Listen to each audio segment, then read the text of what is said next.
Installing new solar arrays for the space station, updating launch and landing dates for commercial crew, and NASA's new deputy administrator is confirmed. A few of the stories to tell you about this week at NASA.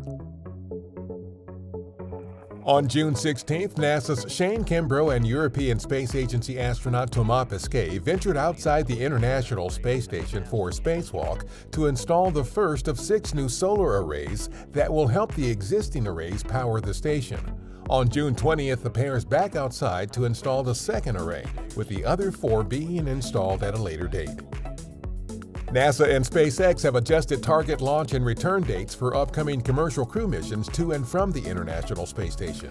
Our SpaceX Crew 3 mission is now targeted for launch no earlier than October 31st, while the Crew 2 astronauts currently on board the station are looking at a return to Earth in early to mid-November.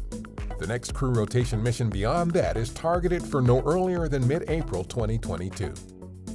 The U.S. Senate confirmed former NASA astronaut Pam Melroy to be NASA's next deputy administrator. President Biden nominated Melroy for the position in April.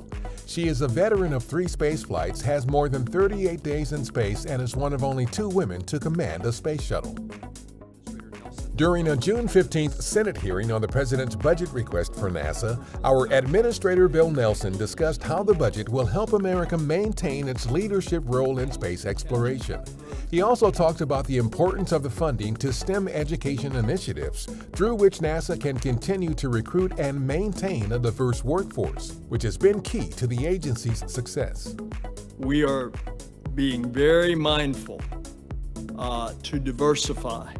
This, I believe, is directed for the entire executive branch of government, but I take it very, very seriously. On June 15th, NASA launched Mission Equity, a comprehensive effort to review NASA programs, procurements, grants, practices, and policies, and assess potential barriers and challenges that may exist for historically underrepresented and underserved communities seeking access to them. The effort includes an agency request for public feedback. Find out more at nasa.gov/mission-equity. An agency LGBTQ+ Pride Month event on June 17th focused on the power of active allyship. It featured a panel discussion about what it means to be an ally, some of the barriers faced by the LGBTQ+ community, and what you as an active ally can do to help break down those barriers. To kick off the start of summer, the U.S. Postal Service issued a set of stamps highlighting NASA's Solar Dynamics Observatory, or SDO.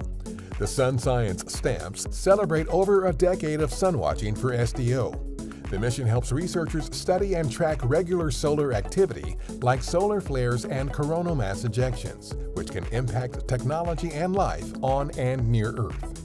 That's what's up this week at NASA. For more on these and other stories, follow us on the web at nasa.gov/twan.